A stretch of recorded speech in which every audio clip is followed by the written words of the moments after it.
Buenas noches, amigas y amigos.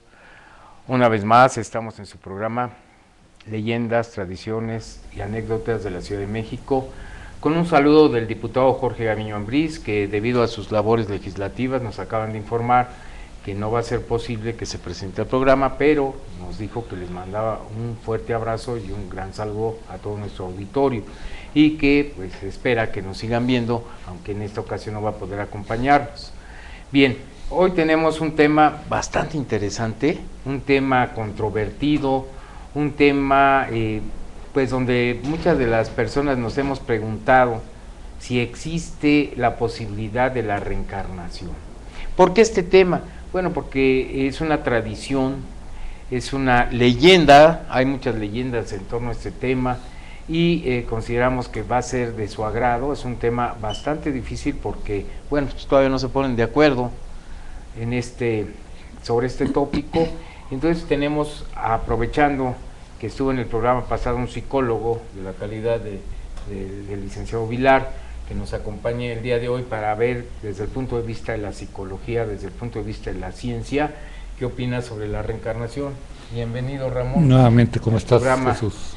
De leyendas, tradiciones y anécdotas, y como siempre nuestro querido amigo el licenciado Sergio Aguayo. Gracias, licenciado Luis. Bien, pues vamos a comenzar con este tema. No sé si tengamos algún video, ¿sí? Entonces vamos a pedirles que nos acompañen 3 minutos para que vean este video, a ver qué opinan. Y antes que nada también, pues sus opiniones son muy importantes para nosotros y ustedes escriben a los correos que vamos a pasar en un momento. Adelante.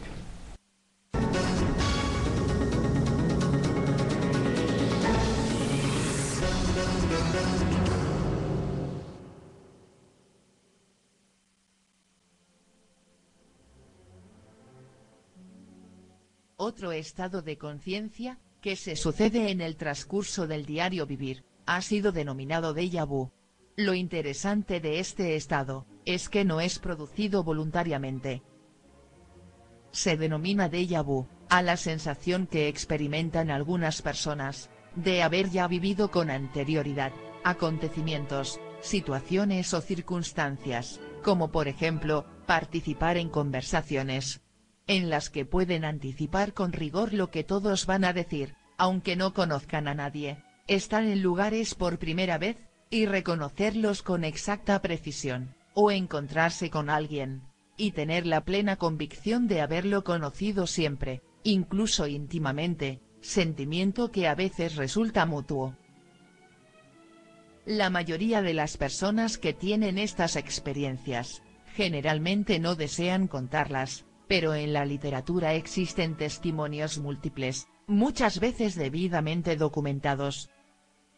Ya en el siglo I después de Cristo, Apolonio de Triana, aportó ejemplos de haber conocido antes a personas, que veía por primera vez. Mucho tiempo después, autores prestigiosos como, De Quincey, Coleridge, Sir Walter Scott, Edgar Allan Poe, Bulwer Lytton, se refirieron en sus trabajos literarios a este fenómeno.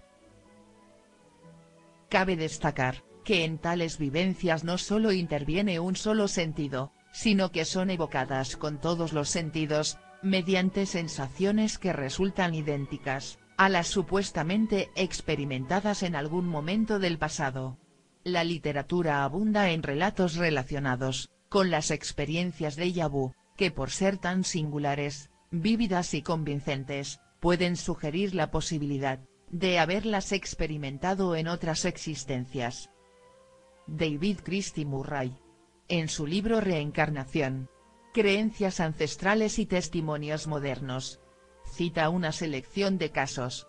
Entre ellos está el de una joven mujer, que pudo reconocer una casa en Worcester, y dentro de ella recordar una puerta, que había existido en otros tiempos, y había sido anulada, sin mostrar el muro ninguna señal que la delatara. Otra historia documentada, en registros municipales del lugar donde ocurrió, refiere el caso de una enfermera francesa, que mostró conocer las torres del castillo de Saint-Germain, en La Haye, sin haberlo visitado antes, ni haber oído nada sobre él, acordándose incluso de la existencia de una habitación, sellada al final de una oculta escalera. Ruth Montgomery, en su libro Here and Hereafter, atestigua haber conocido el camino que conducía a la cámara real de la Gran Pirámide de Egipto, antes de haberla visto y sin saber nada al respecto. En 1906, un sacerdote llamado Forbes, cuando visitó Roma por primera vez, le resultó tan familiar la antigua ciudad, como si hubiera vivido allí siempre, y en Leatherhead, pudo determinar el lugar exacto de una vía romana, que había existido cerca de esa ciudad. Najib Abu Faray, se mudó de distrito y se instaló en Jebel Druse, lugar que le pareció muy familiar. También reconoció una casa en particular, y dentro de ella, un escondite que nadie había visto antes, donde sabía que encontraría una bolsa de dinero. Esta evidencia fue identificada como vivida por Mansur Atras, muerto en 1897, quien había ocultado en esa casa el valioso botín. Existen numerosos casos de déjà vu, que resultan impresionantes, y que han podido ser documentados. Para develar totalmente el significado de este estado de conciencia, debemos estudiar uno de los fenómenos más comunes en nosotros, el sueño.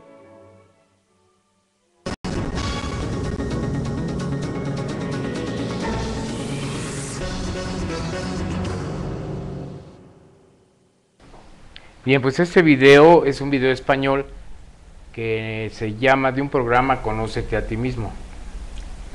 De ahí lo tomamos y bueno, qué interesante, ¿no? El famoso fenómeno de déjà vu, que a cuántos de nosotros no nos ha sucedido que estamos en alguna situación y que parece que ya lo habíamos vivido antes, o que las personas que nos acaban de presentar se nos hacen tan conocidas, y al platicar con ellas pues encontramos muchos puntos de convergencia que decimos, bueno, no puede ser posible, por inclusive de latitudes totalmente diferentes, ¿no?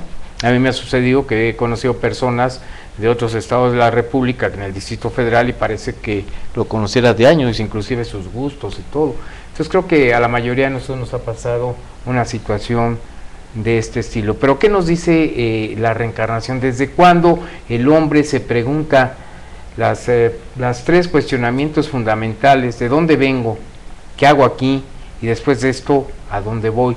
La ciencia, la técnica, ha desarrollado últimamente pues todo lo que estamos viviendo, como es el internet, los celulares y todo lo que estamos viviendo, que parece de magia. Quizás si nos remitiéramos en el tiempo 50, 60, 100 años, pues no podíamos dar crédito a lo que estamos viviendo hoy en el siglo XXI. Sin embargo, pues es real. Entonces, la ciencia ni la técnica ha podido dar una respuesta satisfactoria a esas preguntas: ¿de dónde venimos? ¿Qué hacemos aquí? ¿Y a dónde vamos? Para esto quiero preguntarle a nuestro psicólogo estrella, el licenciado Vilar, ¿qué opinión tiene de la reencarnación? ¿Puede ser posible que exista algo después de que termina la vida terrena, la vida biológica, que pueda haber algo más? ¿Qué dice la ciencia? ¿Cuál es su opinión? A ver, como psicólogo sé lo mismo de eso que un carpintero, ¿no? O sea, es decir, nada, ¿sí? Porque creo que nadie sabe a ciencia cierta, ni a ciencia cierta ni no cierta, qué es lo que va a pasar después de que uno se muera, ¿sí? El que afirme eso, pues creo que o no está mintiendo o está medio. Entonces necesitaría al psiquiatra, no al psicólogo, ¿sí? ¿Cuáles son mis pensamientos personales? Primero, lo que sí me gustaría es no confundir al público. El fenómeno del déjà vu, que es una palabra francesa, es un fenómeno, podríamos decir muchas veces, premonitorio. Predigo lo que va a pasar, ¿sí? Hay gente que dice, ya pasé por aquí, te dice, esto es así y asado. No tiene nada que ver con la reencarnación, es otro fenómeno. Si hay fenómenos de déjà vu, así de mucho tiempo, de decir, regreso a una casa y sé dónde está el tesoro escondido. Bueno, ahí sí no es... No es déjà vu, es reencarnación. Es reencarnación, ese señor reencarnó. O sea, diferenciemos los dos fenómenos, ¿no? A mí me han referido muchos psicólogos, muchos pacientes, fenómenos de déjà vu real, ¿sí? Y bueno, mi función no es explicárselo, decir es cierto o es falso. Mi función es que vivan con ellos, Claro. con ese fenómeno.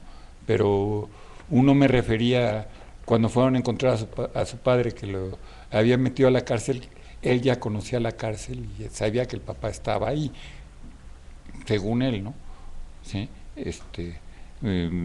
Yo no soy quien para negarle si eso es verdad o es parte de su locura, sino el chiste es que pueda vivir con el padre que fue preso. Eso es lo importante, ¿no? Claro. Entonces, entrémosle a la reencarnación aparte. La reencarnación de manera pura y simple. Bueno. Licenciado Sergio Aguayo, ¿qué opina al Perdón respecto? que no le entre- yo sí recuerdo un primer déjà vu que yo tuve siendo niño en el planetario Luis Enrique Erro, que a mí me impresionó y a la fecha lo sigo recordando porque mi mamá no me podía llevar, no recuerdo por qué situación, me llevó una de mis tías, yo estaba en quinto, sexto de primaria, me llevaron al planetario, entonces llegando ahí, observando la cúpula del planetario, Bóvedas. la bóveda, tuve ese primer Sentimientos de que ya estuve ahí. pero fue muy fuerte. Yo incluso le dije a mi tío, oye, me siento así, siento que me impresionó mucho. Posteriormente he tenido algunos y lo estudié un poquito, me metí un poquito al tema y la explicación científica, que no por eso resulta cierta, como usted dice, licenciado, es una pequeña, lo explican como una epilepsia, algo parecido a la epilepsia que dan los epilépticos, pero a nivel muy muy mínimo, vaya, ¿no? Ese es el sentido que le dan a ese digamos sentimiento de que ya vivimos algo de esa naturaleza. Pero cuando uno se acuerda de personas y sus nombres, ahí sí ya es diferente. Sí, a ver, para muchas cuestiones que un esquizofrénico, por ejemplo, ¿sí? Él ve visiones y ve gente que le habla en el metro. Hay una película de Luis Buñuel muy buena que se llama Él, con Arturo de Córdoba, hecha en México. ¿Cómo se llama él? Él, sí, sí. Que no te voy a contar la película para que la veas, pero él está viendo cómo los santos de la iglesia se voltean y le sacan la lengua, le ponen cuernos, le hacen gestos, ¿sí? Y hasta que él se conforme y diciendo, no, esto no existe, esto es falso, etcétera, pero él lo sigue viendo, ¿no? ¿Sí? Y termina la película caminando clásicamente como el esquizofrénico que nunca camina derecho, ¿sí? O los esquizofrénicos inclusive caminan torpe para no irse de lado, pero siempre caminan de lado. Sí hay muchos fenómenos que pueden explicar esto, pero si estamos tomando en serio los fenómenos paranormales y el problema de la reencarnación, bueno, la ciencia sí no tiene una respuesta para esto, ¿sí? Es decir, yo pongo muy seguido el ejemplo de Juana de Arco en Francia, que es el principio de la nacionalidad francesa, ¿sí? Y Juana de Arco para los franceses fue una iluminada que los santos le hablaban, ¿sí? Y para los ingleses que la capturaron, que estaban dominando, era una bruja y la quemaron en la hoguera, ¿sí? Y para un psiquiatra moderno sería una esquizofrénica, ¿sí? ¿El fenómeno existe o no existe? ¿Sí? Ese sería el problema, y entonces no tendríamos que verlo desde el punto de vista de la psicología. Lo que me preguntabas en el programa pasado sobre las cosas espirituales, ¿sí? Pues yo no sé, ¿sí? O sea, lo que la ciencia tiene que hacer es decir, mira, en esos terrenos te puedo decir mi opinión como ser humano, pero la ciencia no dice nada, ni a favor ni en contra. Claro. Y pues qué interesante, ¿no? Qué interesante, porque las preguntas que les hice al principio del programa, de dónde vengo, qué hago aquí y a dónde voy, se han tratado de contestar en todas las religiones y en muchas sociedades antiguas, por ejemplo, si nosotros nos vamos a la India, en la India, antes de que se descubriera o que si se hiciera la ley de causa-efecto y de que la materia ni se crea ni se destruye, únicamente se transforma, los antiguos hindús, y hablo de años antes de Jesucristo, ya hablaban de que todo es cíclico y que así como hay un nacimiento, llega la muerte física, y después llega otro nacimiento, y después otra vez la muerte, y otro nacimiento, y así cíclico, en la rueda del samsara, decían aquellos filósofos de la India, y que dicen que el ser humano está integrado por 7 cuerpos, que el cuerpo físico es común a toda la existencia, inclusive mineral, está a ese nivel. Después otro cuerpo que es un cuerpo mental donde hay una psique, que hay una energía, que eso nos hace similares a la vegetación, a las plantas, al mundo vegetal. Después hay otro estado de conciencia en donde dicen que el ser humano sabe que existe, que está en un mundo y que eso tiene relación inclusive con el mundo animal.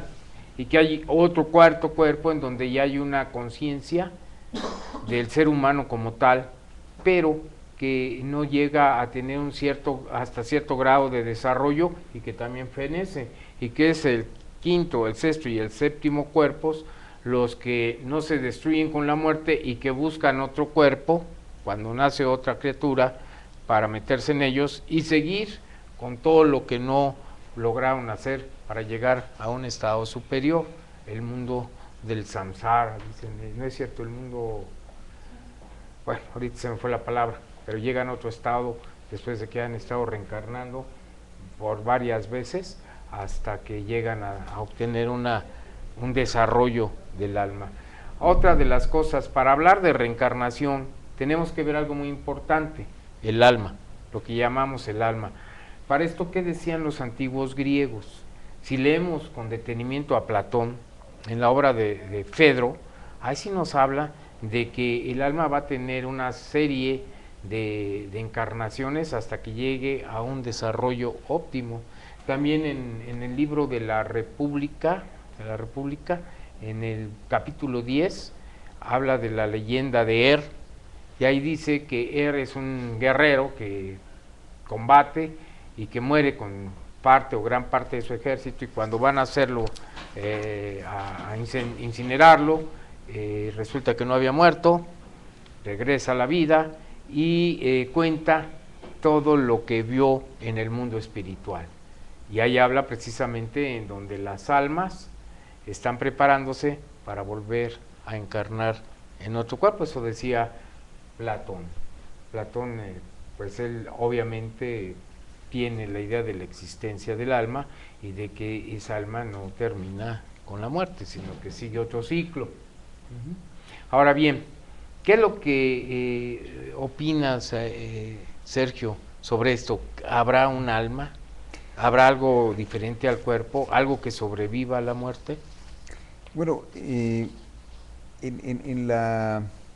en el Oriente, en las religiones orientales, sí se llegaba a manejar, o se llega a manejar, incluso es parte, digamos, de la cultura, sobre todo en China y en Japón, ¿no? En algunas regiones, esta creencia.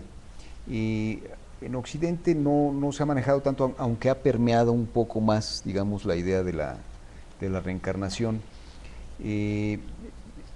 Yo en lo personal digo, nosotros estamos educados, digamos, en la religión católica, ¿no? Por herencia, en muchos casos no por una decisión personal, y además tampoco la practicamos.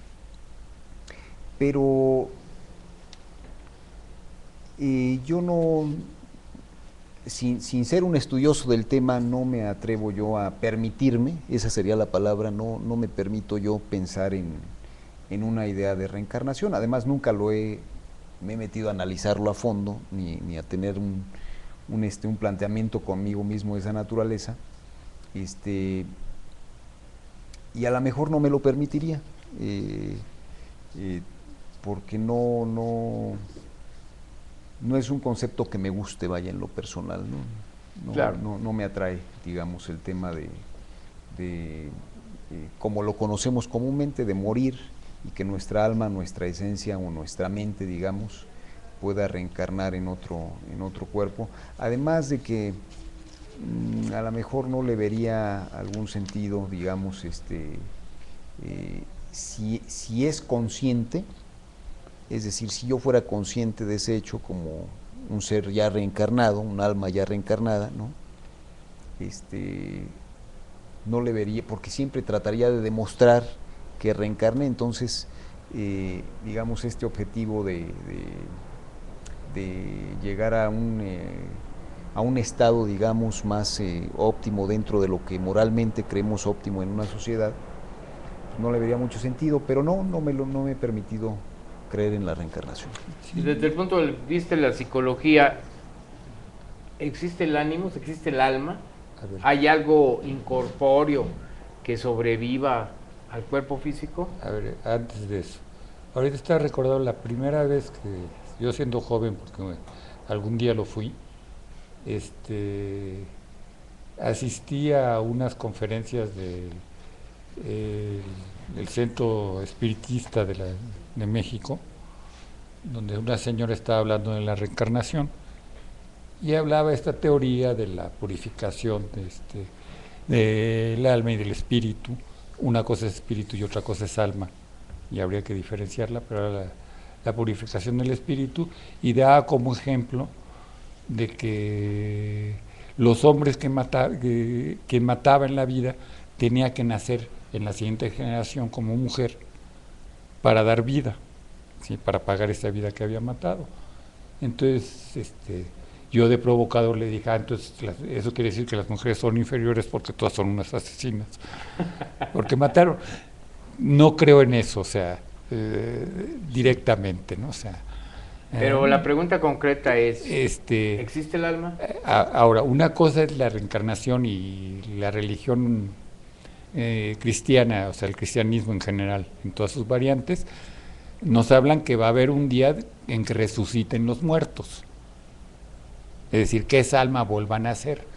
No creo que resuciten en el cuerpo porque pues, esos cuerpos ya están deshechos, o sea, va a resucitar esa alma. Y eso es la oferta de toda religión, de casi todas las religiones. Curiosamente, las de Oriente habría que tratarlas aparte. Las diferencias, por ejemplo, más radicales entre las religiones es que para las religiones occidentales, el cristianismo, importa cómo viviste, pero por ejemplo para las religiones prehispánicas, para los nahuatlacas, importaba más cómo morías. O sea, si morías como un guerrero, te ibas al Mictlán, te ibas al cielo, ¿sí? Importaba el hecho de morir, no el hecho de vivir, ¿sí? Esta diferencia sí es muy sugestiva, porque están tus preguntas del principio, ¿sí? Ahora, el origen de la palabra alma viene de la misma palabra animus, animal, ¿sí? Y esto también me recuerda a los nahuales mexicanos. Cada ser humano tiene un animal con el que se refleja, y ese es su alma. Y así surge anímicamente en Europa. Tótem y todo eso, ¿no? En la Europa central tiene muchos ejemplos de esto. Otra cosa es el espíritu, ¿sí? Que no es lo que me da el aliento, que es de donde viene el alma, ¿sí? Si se acaba con el cuerpo, honradamente yo pensaría que desperdicio de vida, ¿no? En mi punto de vista personal, no como psicólogo, sino como persona. Como persona, y no hay personas psicólogos, hay personas, ¿sí? Entonces yo sí creo que hay otra vida o hay un porqué en esta vida, ¿sí? El problema es si nos vamos, ¿en dónde estaría nuestro espíritu? En nuestra conciencia, y hasta dónde somos conscientes de nosotros, y si esa conciencia va a seguir organizada en otro lado, ¿sí? Las religiones hinduistas, aunque tienen toda una serie de estamentos, digamos, diferentes, se basan son religiones casi ateas. No hay el concepto de Dios, Hay un Dios panteísta, todos somos Dios, todos somos parte de Dios, ¿sí? Y ahí es donde se está hablando de la purificación de las cosas. Pero no, a mí si reencarno es como que ya reprobé, ¿no? O sea, no lo hiciste bien en esta vida y lo vuelves a hacer, ¿no? Lo vería claro. así, o lo vería en términos mucho más fantasmagóricos, de espíritus que se quieren meter. Cuando hablabas de que almas que estaban buscando un niño en donde meterse, dije, pues pobre niño, ¿por qué no le dejan desarrollar su alma? A lo mejor venía el chamuco a meterse en ellos, ¿sí? Bueno, eso ya sería... en términos mexicanos. Sí, claro, yo entiendo. También hay otras teorías que dicen que muchas veces los cuerpos de los seres vivos son receptáculos de espíritus de bajo astral y que inclusive hay posesiones demoníacas y todo, pero bueno, esto no sería el tema de hoy. ¿Qué es lo que pasa? ¿Qué es lo que nos dice las religiones? ¿Qué nos dicen las tradiciones que vienen de Oriente? Vamos a ver un poquito lo que es el aspecto occidental. Como decías anteriormente, los occidentales tenemos costumbres judio-cristianas, religiones judio-cristianas. ¿Qué nos habla el judaísmo sobre eso? De acuerdo a lo que se ha leído o lo que se ha escrito, el judaísmo tenían un Sanedrín que estaba integrado por los maestros de la ley. En un principio estaba integrado por saduceos, por fariseos. Los saduceos negaban la existencia del alma y que hubiera una vida post-mortem. Obviamente no hablaban de resurrección. Ya la corriente del fariseísmo ya habla de que existe el alma y de que se da la posibilidad de la resurrección. Más o menos 250 años antes de Jesucristo, ya el grupo de los fariseos hablaban de resurrección, que es un resurgir del mismo hombre, pero la misma persona. Sí, a través de un juicio llegaba el momento en que resurgían, y lo vemos desde el libro de Daniel. El libro de Daniel ya habla de resurrección. Ahora bien, ¿qué diferencia puede haber entre resurrección y reencarnación? Bueno, la resurrección se supone que es la misma esencia, que entra en el mismo cuerpo, ya glorificado, ahorita que viene la Semana Mayor, y que regresa a la vida, la misma persona. El caso de la reencarnación no, dicen que es una evolución, como todo evoluciona y como la materia ni se crea ni se destruye, solo se transforma, que es algo tan cruel, tan grosero como es la materia, si no se destruye, ni se destruye, nada más se transforma. ¿Por qué no el alma, que es más sutil, va a tener una transformación? Y esa transformación va a ser a través de diferentes experiencias, a través de diferentes vidas. Entonces, las ideas, incluso si ustedes ven un poquito ya del Nuevo Testamento, hay una parte, creo que es Mateo, en donde le preguntan a Jesús y dicen, tú eres el Cristo, y Jesús responde, tú lo has dicho. Dice, pero para que regresara el Cristo, para que viniera el Mesías, necesitaba que previamente hubiera venido Elías, según la Escritura. Entonces, para que llegue el Mesías, antes tuvo que haber llegado el profeta Elías. Y entonces Jesús responde, en verdad os digo que Elías ya vino, pero no lo reconocieron, refiriéndose a Juan el Bautista. Entonces, el propio cristianismo, si lo vemos así, grosso modo, nos da la impresión de que nos está hablando de reencarnación al decir que Juan el Bautista era reencarnación del profeta Elías. O hay otro pasaje, ahorita no recuerdo exactamente el versículo, etcétera, pero dicen que para que el hombre llegue al cielo necesita nacer de nuevo, así lo dijo, necesita nacer de nuevo. Muchos tratan de explicarlo como que nacer otra vez en el espíritu, nacer otra vez en el bautismo, en la conversión, y otros dicen que no, que habla materialmente de volver a nacer y renacer hasta que llegue a un estado de perfección y ya se pueda ir a otro plano. Así algunos lo interpretan. Pero independientemente del aspecto religioso, vamos a tratar de hablar de un psicólogo o psiquiatra, no recuerdo ahorita, Brian Wells, que dice que a través del psicoanálisis y a través de la regresión hipnótica, del hipnotismo más que de la regresión hipnótica, ha hecho una serie de experimentos en donde supuestamente al hacer una regresión a sus pacientes llega no solo al momento del nacimiento para ver ahí si había un problema, sino que va más atrás del nacimiento y empieza a hacer una regresión hasta vidas pasadas.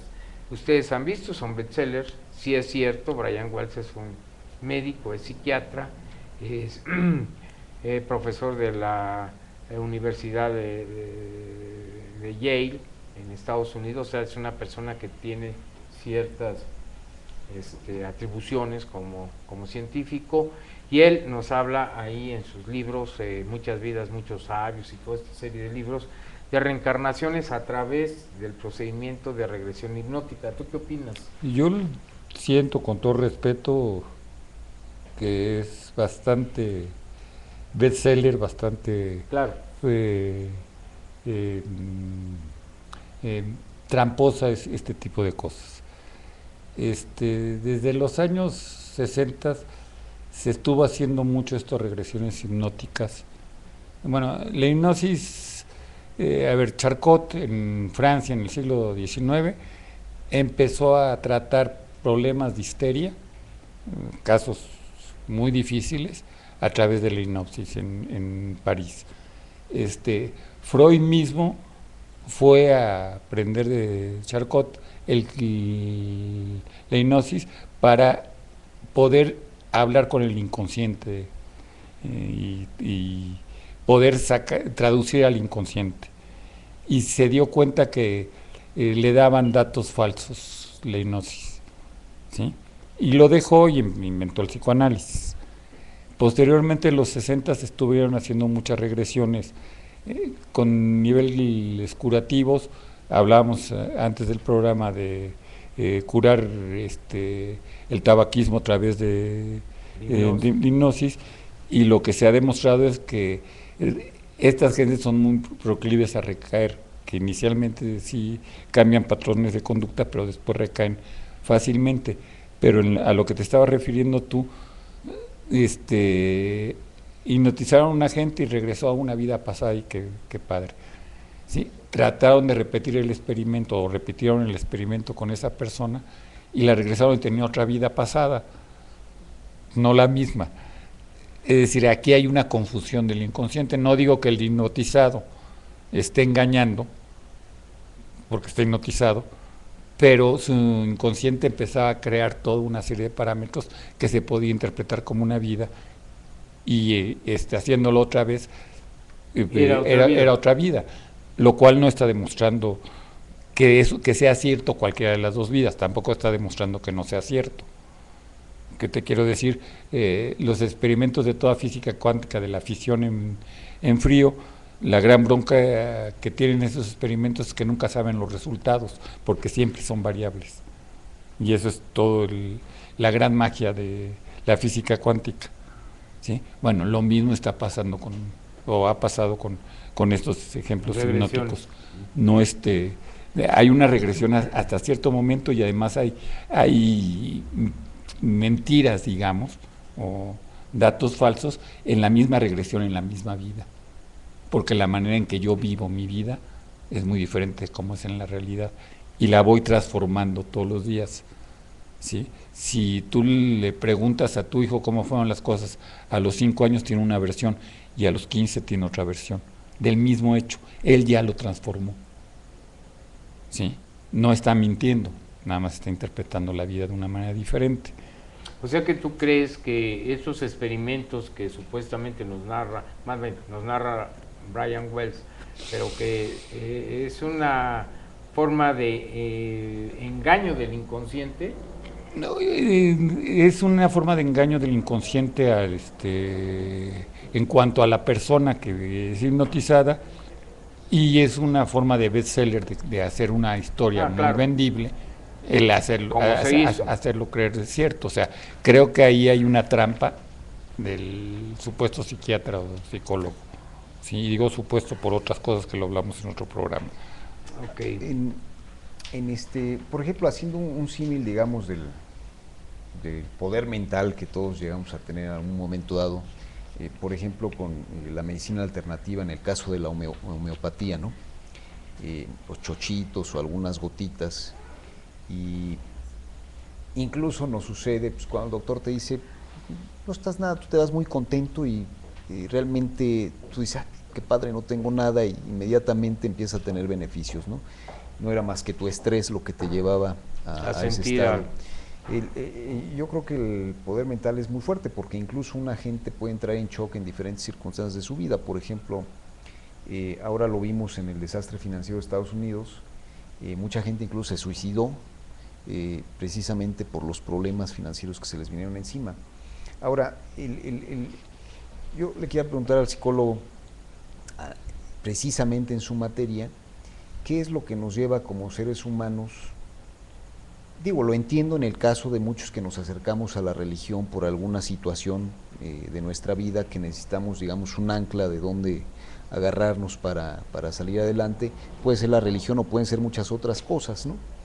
Pero como sociedad, digamos, que es el mismo tema, o qué es lo que impulsa, digamos, a la gente a creer en este tipo de cosas como la reencarnación. Yo creo, en términos generales, respetando muchísimo estos caminos religiosos y completamente, es decir, tomándolos en serio, inclusive en cuestiones esotéricas, tomándolas en serio, mientras que no haya no haya negocio metido, que, como decía Víctor Frank, un psicólogo judío de la Segunda Guerra Mundial, el hombre busca siempre tener un sentido en la vida. Si no tenemos un sentido en la vida, no hay camino, ¿sí? Es decir, caemos en un nihilismo y una negación de todo, ¿sí? Entonces necesitamos tener sentido en nuestra vida, y en cuanto encontramos esos sentidos hacemos maravillas.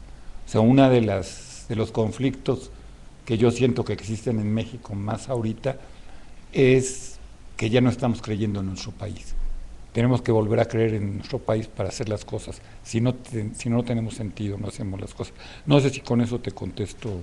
Sí, sí, como sociedad sí. Y como individuo también. Como individuo también. Ok. O sea que nosotros tenemos la necesidad, y lo veíamos el programa pasado, que tenemos el aspecto físico, que es un cuerpo, y nos regresamos a la filosofía de la India. Tenemos el aspecto mental, que es donde entra la psique, y también tenemos un aspecto espiritual, que es esa búsqueda de sentido que nos dices. El hombre en busca de sentido de este autor. O sea, Víctor Frank, para contarlo rápido, es un médico psiquiatra judío que lo llevan a los campos de concentración, y él empieza a observar que inclusive quien está deseando ver a su hijo y logra sobrevivir al campo de concentración con el deseo de ver a su hijo afuera, y a quien le dice, es que a tu hijo ya lo mataron, ese se muere inmediatamente. Es decir, tiene que tener un sentido la vida, y se empieza a preguntar de manera más profunda cómo mi vida tiene sentido, ¿no? Y evidentemente las religiones le dan sentido a la vida, ¿no? Sí. Sé que las religiones también es un aspecto muy importante en la vida social. Y en la vida individual. Individual, porque le van a dar un sentido, un por qué estamos aquí. Y volvemos a las preguntas del principio del programa. ¿Qué estoy haciendo aquí? ¿No? Ya tengo un por qué, ya tengo un aspecto espiritual. Para terminar, conclusiones. No, es que me deja mucho pensando la respuesta del psicólogo, porque, digamos, para las personas que no tienen una creencia religiosa, dígase ateos, científicos, en fin, gente que no cree, y mucha gente, digamos, en este país, ¿no? El tema de la resignación ante la muerte debe ser un conflicto también muy complicado, muy complejo en ese sentido. A ver, una cosa es el tener una filosofía atea. Yo he conocido ateos maravillosos que creen en la humanidad y creen en la vida y se mueren tranquilamente, o sea, llevan bien su vida, que en la negación de Dios, que yo creo que un sicario, está negando a Dios y está negando a todo. No cree que la vida valga nada. Son dos cosas muy diferentes. O sea, hay ateos que mis respetos, ¿no? O sea, porque han pensado y han ubicado a la humanidad de otra manera diferente y aman a la humanidad completamente, y ese amor de la humanidad le da sentido a su vida, ¿sí? Es tan respetable esa persona como la persona creyente, que cumple con sus preceptos religiosos, filosóficos, ¿sí? ¿Qué digo yo desde afuera? A veces me dan envidia a los dos lados porque no tengo esa capacidad de creencia, ¿sí? Ni de un lado ni del otro, ¿no? Sí. Claro. Bien, pues, ¿qué podemos decir de la reencarnación? ¿Podrá ser acaso el miedo a desaparecer totalmente de la existencia, la nada? A no trascender. A la intrascendencia. Otros dicen, puedes trascender a través de tu pensamiento y de tus libros y de tus obras. Sí, pero muchos tenemos la idea de que puede haber algo más allá. Un amigo me preguntaba, ¿qué había antes de que tú nacieras? Si antes de que tú nacieras hubieras tenido conciencia y te hubieran dicho que esto existía, que es vida, ¿qué hubieras dicho? Entonces dicen, bueno, después de que termina esto que llamamos vida, el cuerpo va, desde el momento en que nace, empieza a conducirse a la muerte física. ¿Y qué de la persona? Dicen, ¿tú crees que haya vida después de la vida? Y yo digo, no creo que haya vida después de la vida. La vida nunca se interrumpe, es eterna. Y pues les agradecemos mucho en favor de su atención, y ustedes tienen la mejor opinión. Así es que los esperamos hasta el próximo lunes a las 8 de la noche con el programa Adicciones, y a las 9 historias, leyendas y tradiciones de la Ciudad de México. Hasta entonces, muchas gracias.